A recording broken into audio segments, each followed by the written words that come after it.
recent book, The Metaverse Handbook, sparked many good conversations over the course of the semester.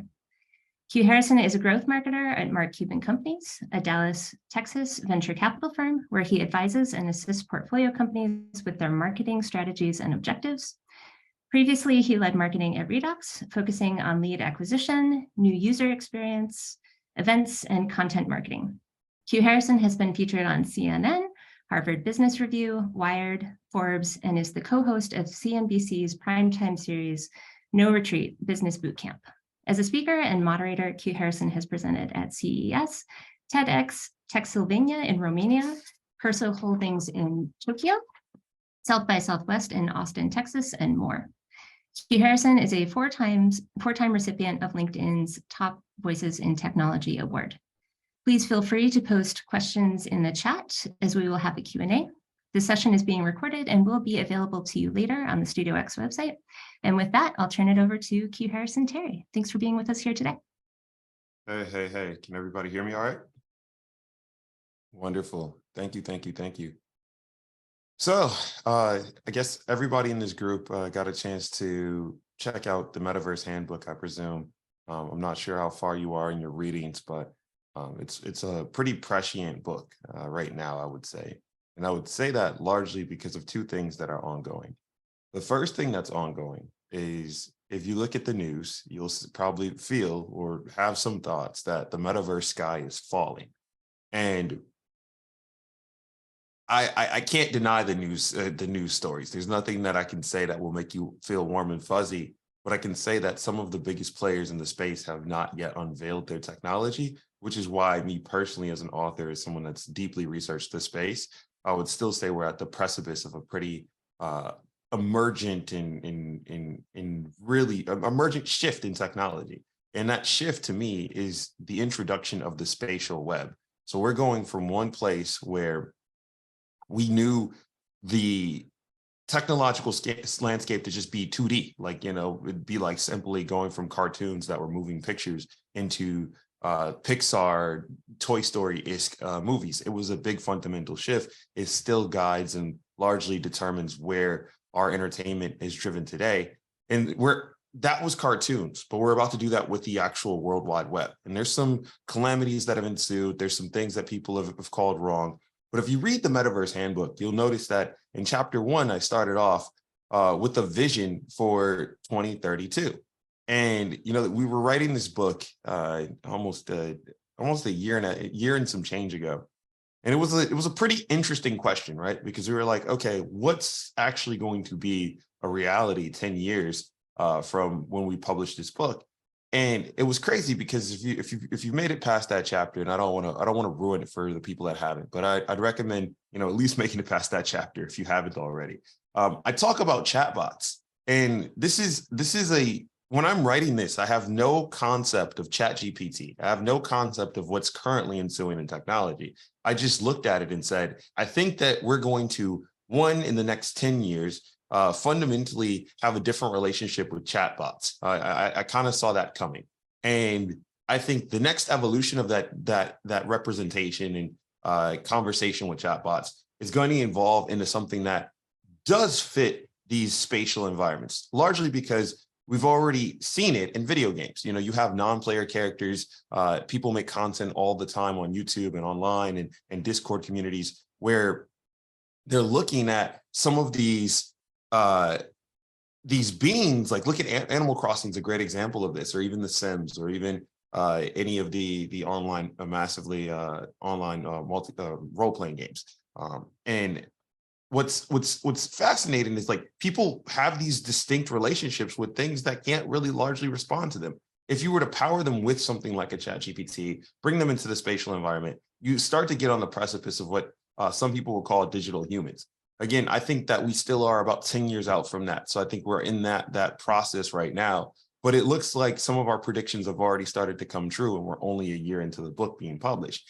And so I say this to say, the metaverse is a 10-year journey, maybe even 15 at best. And you still have very large players that haven't entered. You still have players that haven't even considered unveiling the technologies that they're working on, also jump into the space. And you also have a space where there's three cutting edge ways to cut the cake. What I mean by that is you have virtual reality, you have augmented reality, and then you have XR, which is immersive reality. And that's literally a combination of both, where you merge the virtual and the XR.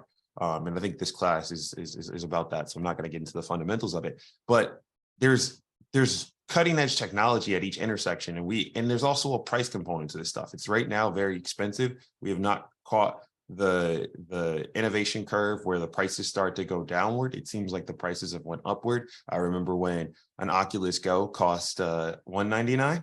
And then, we quickly jumped to a world where the Oculus headset cost $399. And now we're in a world where the Oculus headsets cost about $1,000. So we're seeing that the prices are actually increasing, not decreasing. And that's just on the virtual reality side. Apple, as Tim Cook has stated now, is looking to get into the space. We don't know if that's going to be in June of this year or in November of this year, but it's more than likely going to happen this year. And when that does, as with Apple getting into any space, whether that be headphones or watches, they seem to have a pretty big impact. And that impact is going to be felt far and wide. I think it's going to introduce the metaverse and the concept of the spatial web to people that haven't even really considered it. And that truly is going to spark new innovation. And that innovation is going to be felt for the next coming years. And so I think that's what's exciting to me. That's why I wake up every day. I'm not like, oh, the sky is falling. I think that there's some change, there's some shifts, and there's a lot of good that has happened too. One of the things that I would say is good is, it took Mark Zuckerberg going out there, changing the parent company name of Facebook to Meta, and introducing this concept of the metaverse to billions of people. And had he not done that, I don't think we would have the hype. I don't think we'd be even together right now, because that was the fundamental shift that brought the world together to look at a lot of these 3D technologies and see if this spatial web thing was really a thing. Now, people like to dunk on Facebook all the time. That's always been true. So I think people pointing the blame or pointing out what Facebook hasn't done right is not really that new or even innovative. So I feel like that's inconsequential when you think about it at the bigger picture.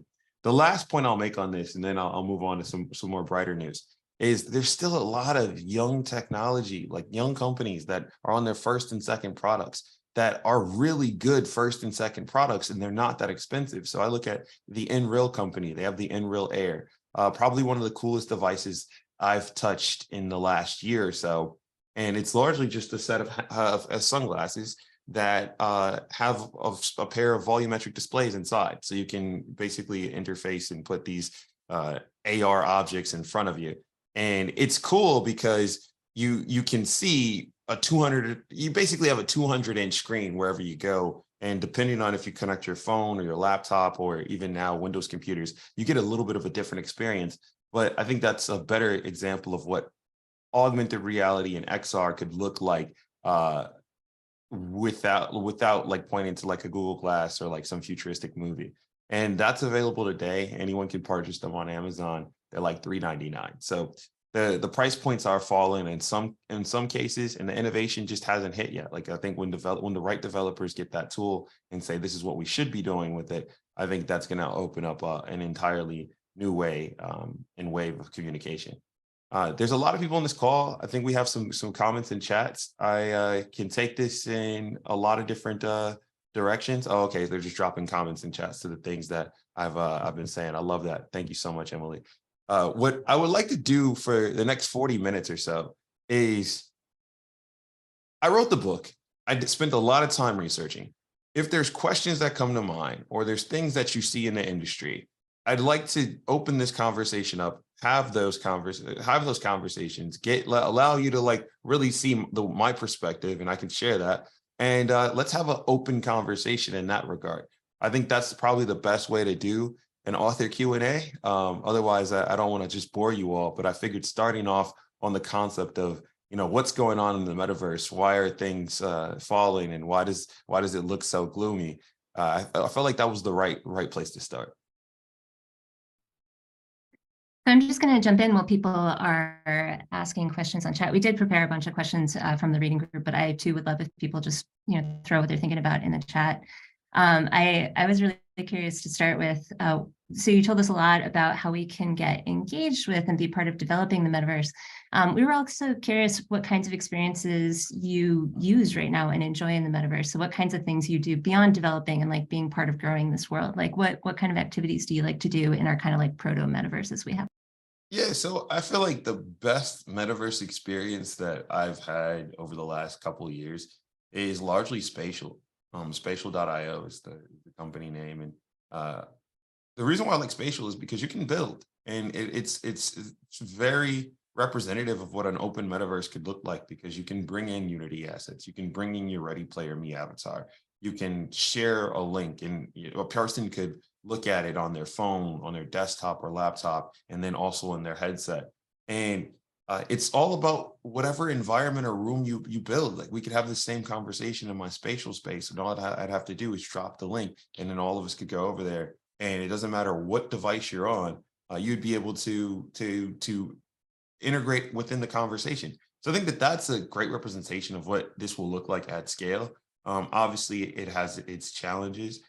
Spatial only right now limits you to having 50 people on a session. So the problem with that is, you can't really do large scale activations.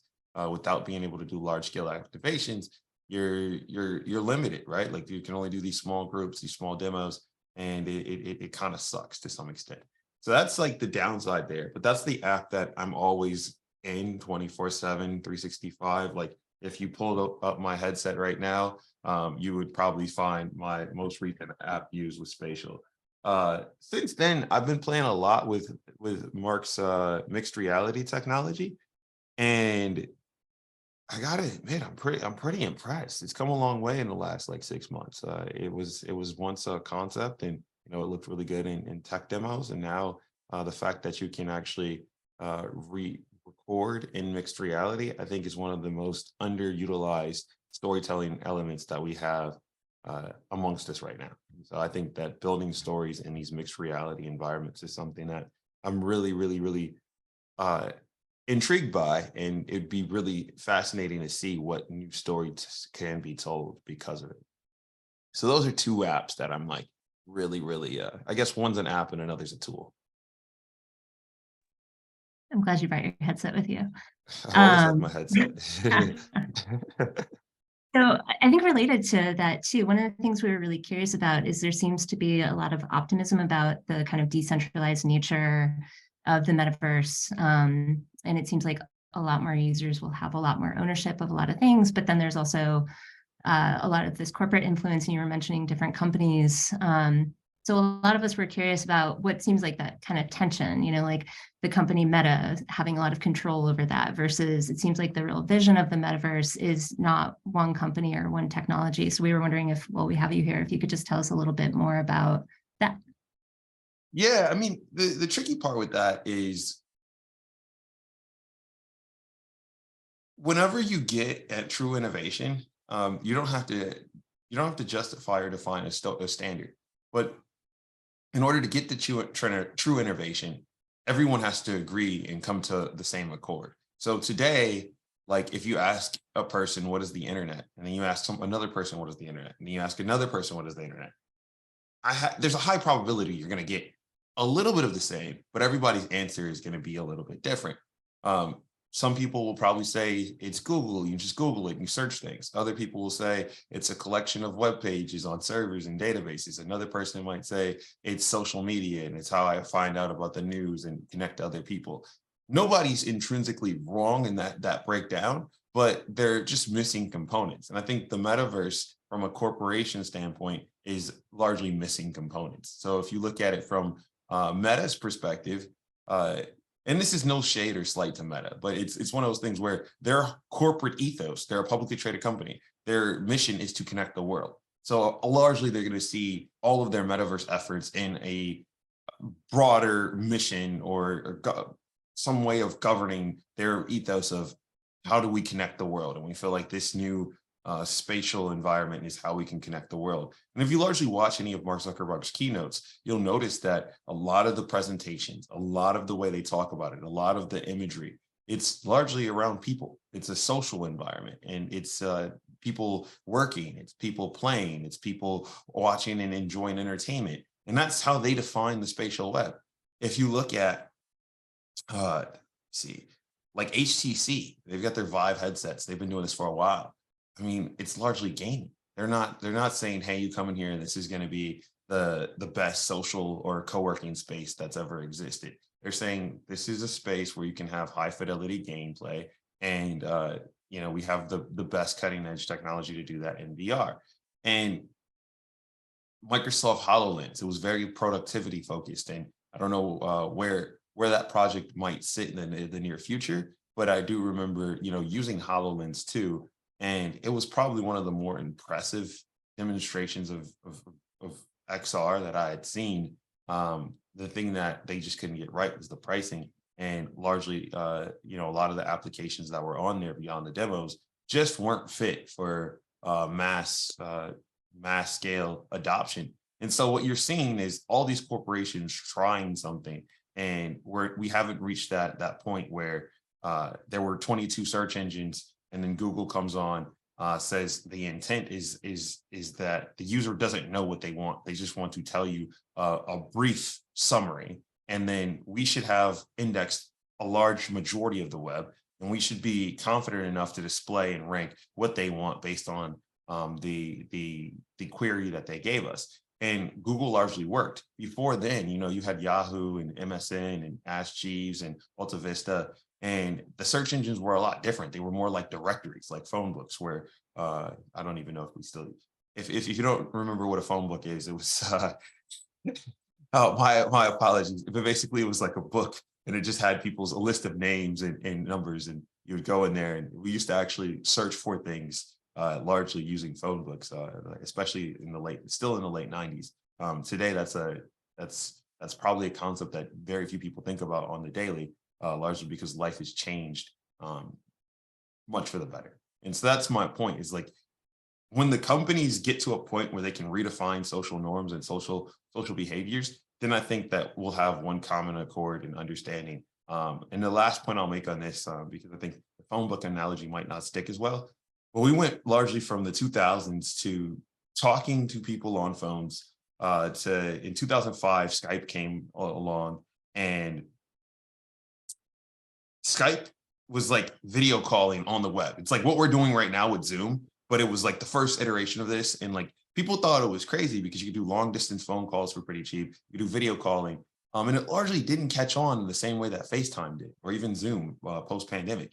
And the reason for that is, it was a company, I think Microsoft ended up buying Skype, but like basically Microsoft defining video calling, and they had a vision for it, but their vision was that, it would largely integrate with like the call infrastructure that we already had and the telephone connectivity that we already had. And so one of their selling props was like, you can do long distance phone calls and international calls for like, these very low prices. It turned out being that like video technology and video conferencing technology would have no correlation to how we communicate via long distance. And it would actually just become a feature, not necessarily a main product. And you look at the iPhone, and you have FaceTime, and that redefined a lot of things. You have WhatsApp that redefined a lot of things. You have Zoom that redefined a lot of things. We ended up using all three of those products and probably a few others to do video conferencing and calling. And so I think the metaverse is going to probably end in a similar state, where you're going to be integrated in various metaverses in the beginning that solve different pieces. Like you'll probably have your space, or you'll all the same, not metaverses, but metaverse experiences. My apologies. I think there's one metaverse and several experiences, but you'll have different experiences. One productivity focused, one entertainment focused, another that's maybe social focused. And I think that's where we'll probably end in the beginning. And then eventually there'll probably be one mega app to rule them all that largely governs and dictates our experiences. That's the case. Cool. So following up on that, oh, sorry, Emily, did you have your hand up? Go ahead. No, go ahead. I can jump in later. No. Oh, please. Yeah. So I really like, first of all, thank you for also articulating like one metaverse experience versus metaverses, because we had a lot of conversation about that in the reading group of trying to like wrap our head around the plural versus an A, right? Right. But one of the things I keep thinking about And I know it's changed, obviously, even just since, if we think about the internet as another model of like, major shift in how we all work and use technology. Obviously, like you talk about the iPhone or the cell, the smartphone doing that as well. But I was thinking about places where we have a lot of digital inequity already in our country and really like around the world, even more so than, in our country as well.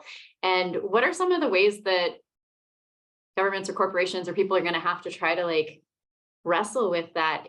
Or are we going to end up just, creating more digital inequity across different groups?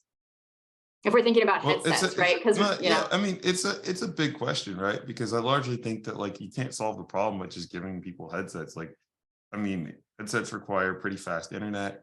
They require pretty well adept technological understanding. Like these things are the most intuitive they've ever been, but that's actually a diss because that means it was worse than what they currently are. And if you've jumped into any of the modern headsets, they're not really even ready for the masses, and probably won't be for some time. Like, I don't even think Apple's first headset will be that ready for mass adoption. And I hope I'm wrong, but it just doesn't seem like when you put all this technology together that it becomes as intuitive as like the first iPhone. But I think even then, we go back and we look at the first iPhone, it wasn't that intuitive. It was nowhere near like what we have today. I didn't even switch to the iPhone until like iPhone 6, largely because Android was a better product and we had Blackberries and a bunch of other things. But nonetheless, I think to solve technological inequality, the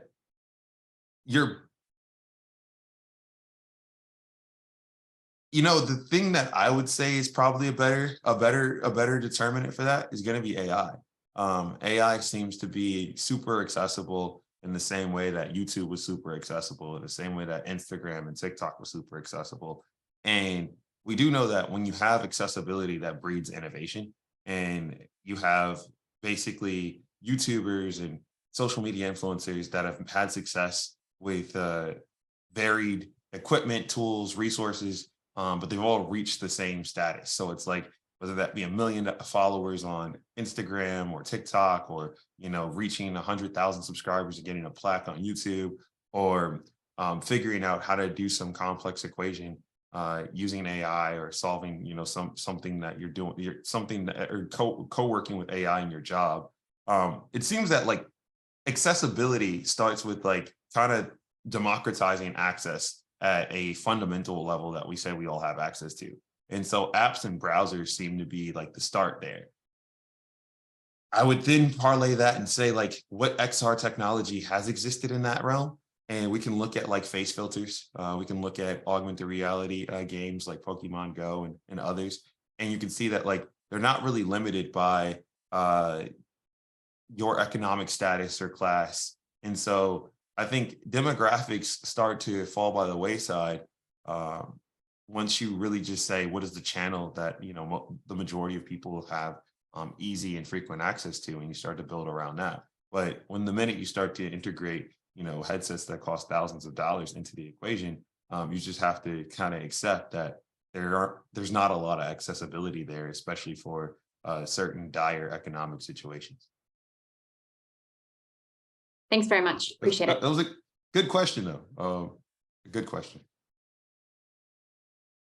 Related to that question, we had a lot of discussions around, I think there's sort of a way of thinking about the metaverse as we can sort of like, I don't know, make a new world or like build a world alongside ours or something like that. And lots of us had questions about, so this is related to access too, but not just access to the technologies, but rather in creating more and more metaverse opportunities, are we just going to like continue to replicate problems we have in our current world?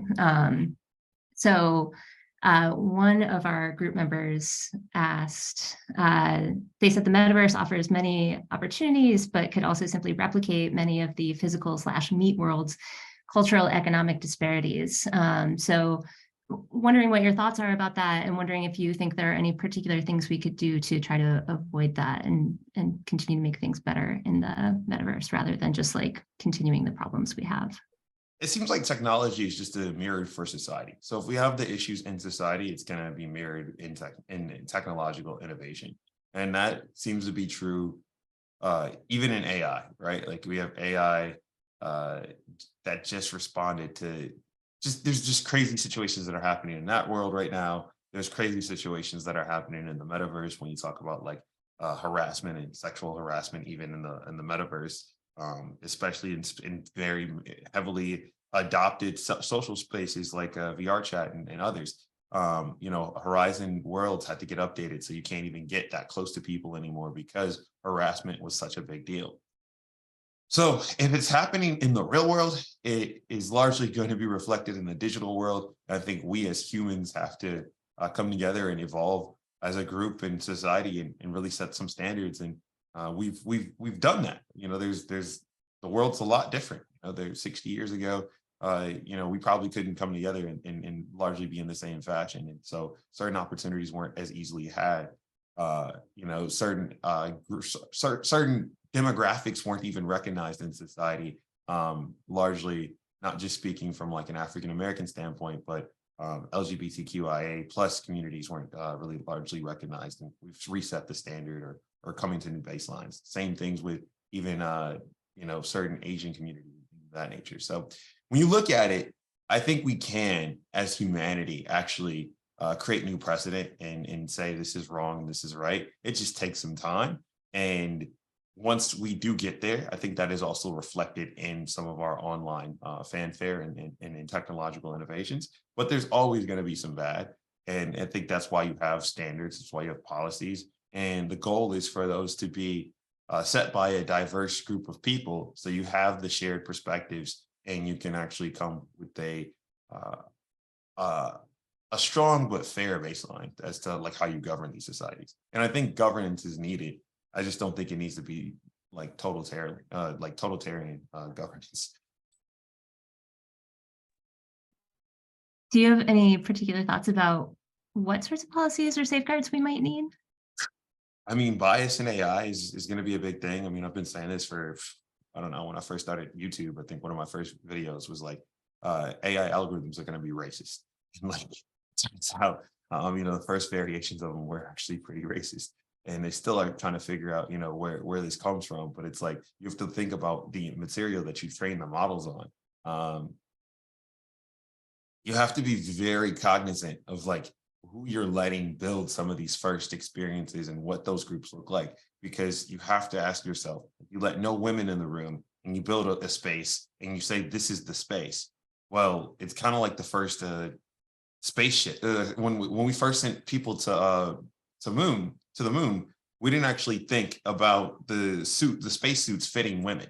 So when we wanted to go and do another space activation, when we were sending humans to space again, we actually had to take some women astronauts off of the mission because largely they couldn't fit in the suit because it wasn't made or for their bodies. And that's like crazy when you think about it. You're like, you've thought about everything but like the woman's body. Well, it was because the team of engineers that were working on it didn't necessarily ever have the thought in their mind, well, like, hey, maybe we should make this for the other gender or another gender.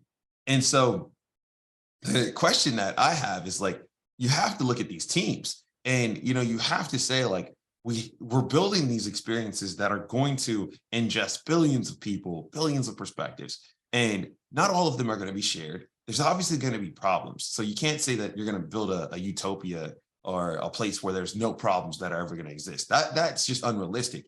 But there are certain things where we can just simply pass go on and not have any friction. And I think having different perspectives in the room will largely aid to that. Things that I think, to answer your question, things that I think that we can get ahead on now, bias for sure. I think tolerance of like discrimination and cyberbullying. It feels like the internet used to be a very horrible place. And for some people, it still is, on that, which is super unfortunate, but that's still the truth. But for the majority of people, it's not. Cyberbullying in these spatial environments seems to be something that we really need to get a tail, like we need to grab the tail of, because it's just running rampant. If you're in certain VR chat environments or certain, even, you know, it really is, it falls apart in the social settings, where you start to put a lot of people from all over in this space, and people of all ages can just do whatever they want to do. And We haven't figured that out yet. So I don't know if there's like advanced filtering that we do where you have like monitoring going on, and then you can filter the conversation kind of like what we do with the AI algorithms as they stand today. Or if you create some type of strike system as YouTube has, where like if you violate this so many times, you'll get kind of kicked off. Like, I don't know. I think that like that's where the innovation can be had. And I think a lot of proposals from both academia and even corporations or some type of corporate governing body should be created and should start to be thought about. And I think that like the proposals don't need to address the technology as it stands right now, but like what are the standards we're going to build to for tomorrow and the day after. Yeah, I think that's a great response. And it's really interesting too, because I may or may not have told you that last year we read a book called Reality Plus by a philosopher, David Chalmers. So he talks about really kind of like living in a simulation. So it's a little bit different than the metaverse, but he talks about if we, go on to have like virtual lives, or if we spend more and more time in headsets, maybe the problems we'll bring will probably be like similar to the problems of social media. So I wonder if there's, I don't know, any optimism to be had about how many conversations we've had about how we can sort of build those spaces as well, since it seems like a lot of that will be translating over as well. Yeah, no, I think that it's a different way of living, right? Like when we lived in the I think about the human species, and we've evolved so much. Like we allegedly came from cavemen to like living in high-rise apartments and houses today, and like there's so much in between, from swamplands to farmland to all these different experiences at sea. And like I just think this is a new terrain. This is just a virtual terrain. It's the simulated reality, and I think we'll have a lot of innovation that stems from this. I think the question is like how do you get exercise, and like full body workouts. Like we've seen that like the Oculus 2, the Oculus Quest 2 was largely really good because the applications that caught on were like fitness activations. So you had like Beat Saber, which is like a fitness game. You had like different workout simulators that like really did well. I remember Experience the Thrill of the Fight, which is a boxing game that did pretty well. And then beyond that, you had video games. The thing that I point out from like the fitness side is like if you even go back, like one of the first major XR experiences to captivate the world was Pokemon Go. It was also a fitness based experience. So I think that if I were starting in this space, I would probably try to, if I wanted to optimize for success and I were a company, I'd probably center around the fitness area to some extent or domain, because those are the apps that get picked up and utilized more than once. And I just don't think that there's a lot of like corporate think tanking going on in that domain. People look at the metaverse and they look at the spatial web and they say, oh, how can we change commerce? How can we change, acquisition, employee training, and all these other instruments that are very big and notable things that will happen. But I think that we should just say what has already happened, what has caught on,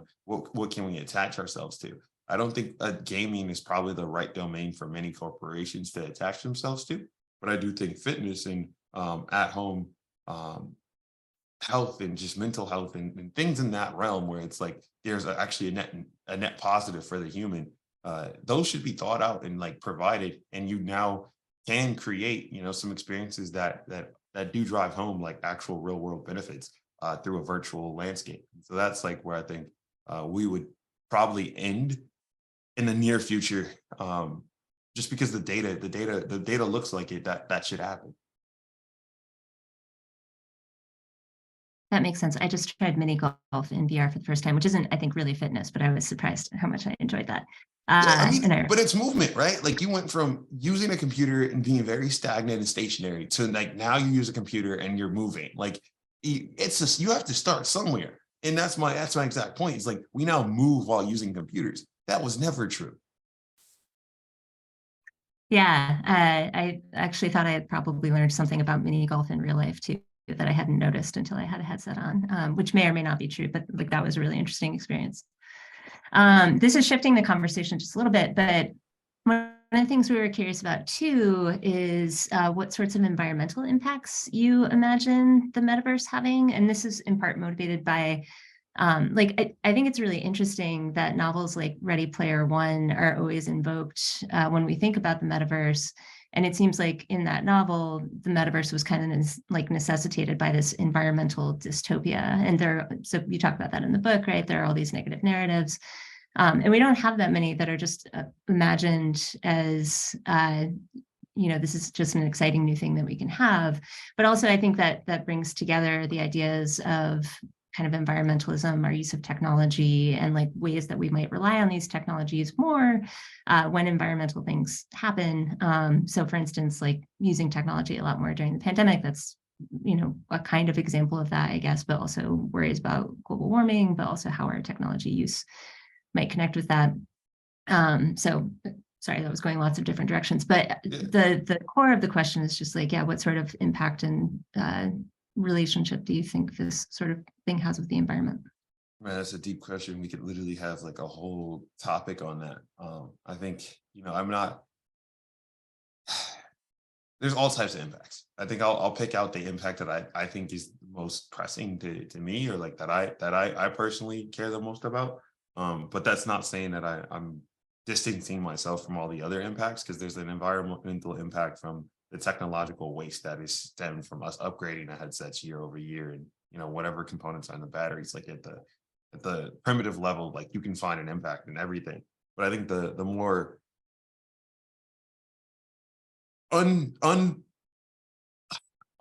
unshared perspective on like the impact is like an environment also includes the species within it, right? So you have we as humans as the species in the environment, and the reason why you go into these digital environments is because you're less connected to the environment around you. So to your point on like the dystopian futures that are laid in Ready Player One, or any of like a Black Mirror, etc., you're starting from a baseline that the real world is worse than what it already is today, which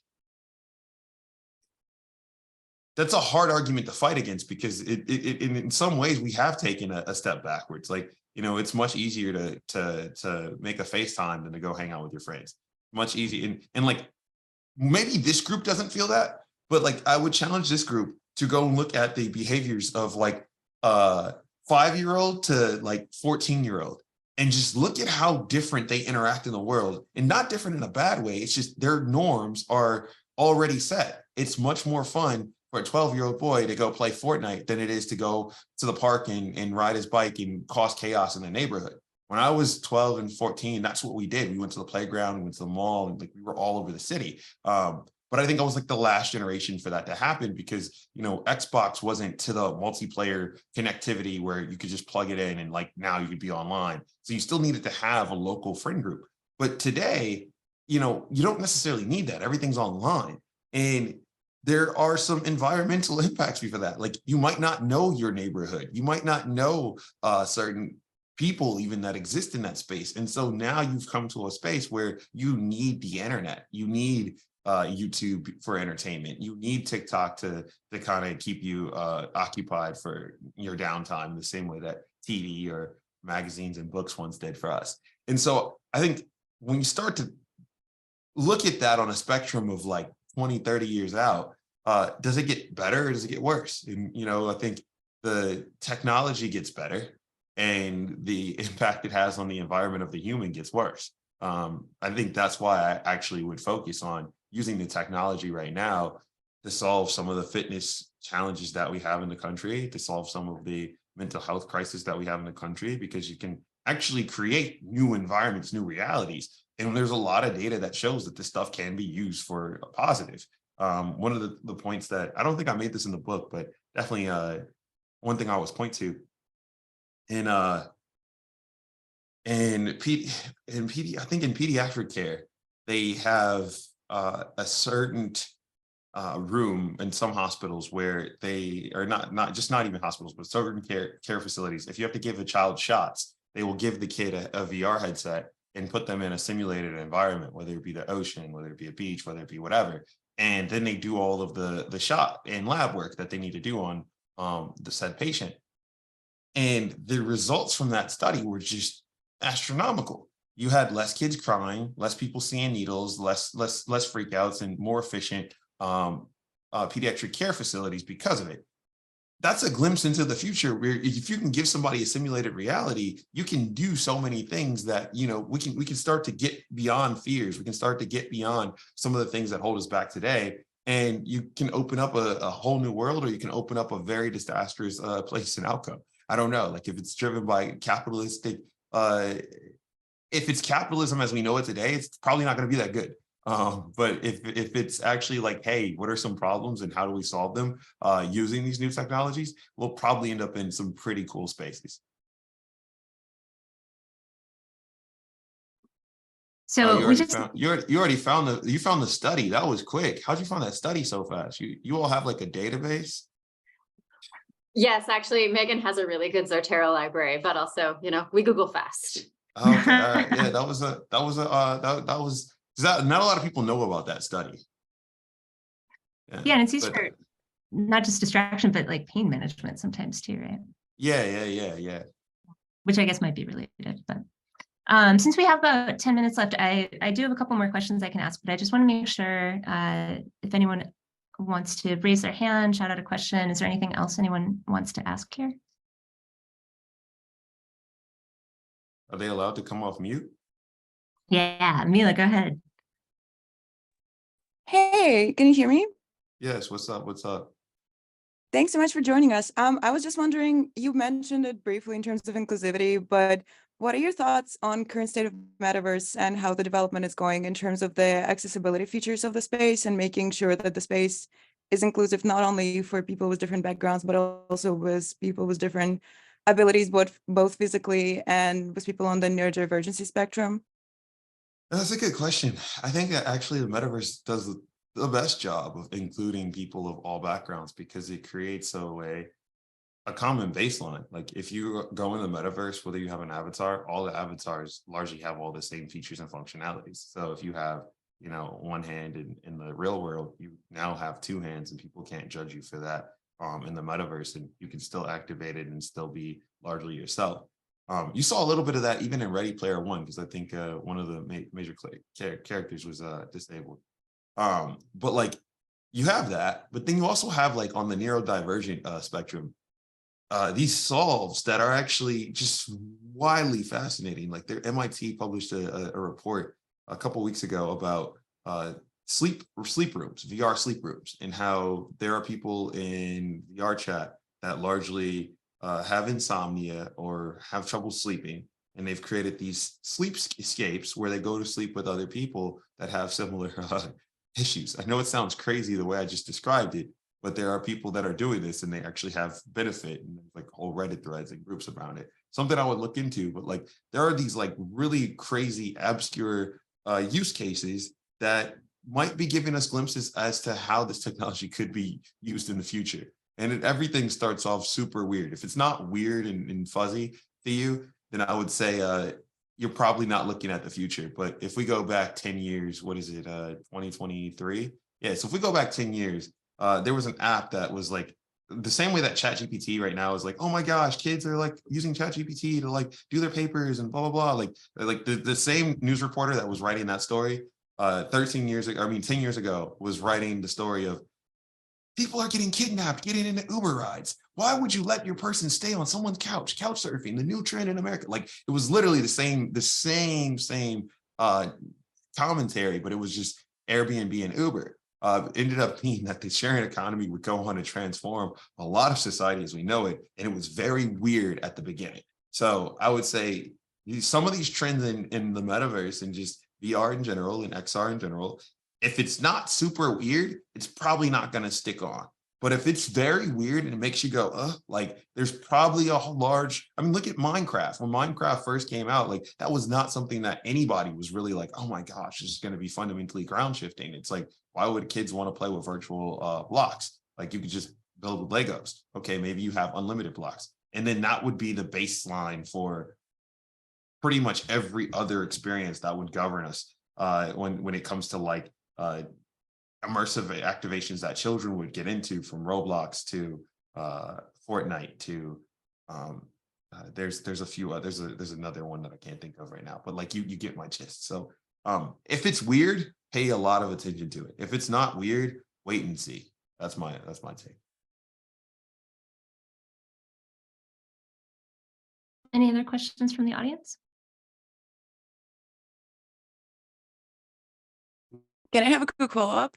Yeah, First go of ahead. all, thank you so much for your response. I was just wondering, what do you think about the hardware concerns? For example, the way the headsets, most of the headsets are designed right now, is a lot of people are having sensory overloads and motion sickness in them.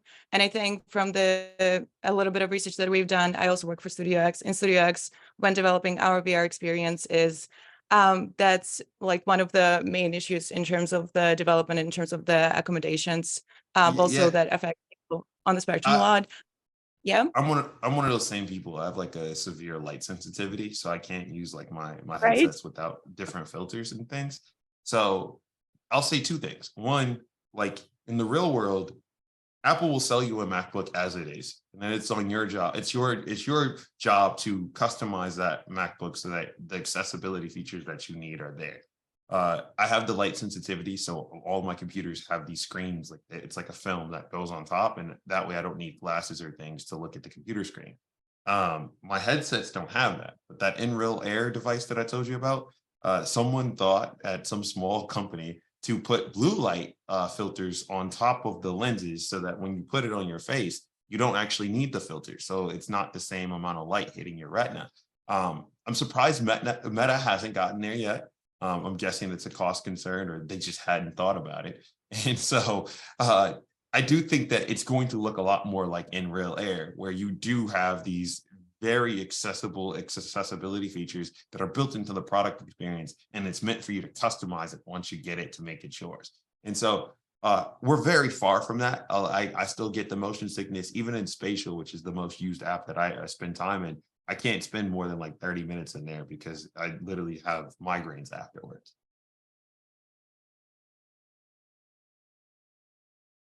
Yeah, some of us in this group went to our first virtual reality play, and it was interesting because it was an hour long, and that was the longest I'd ever been in VR.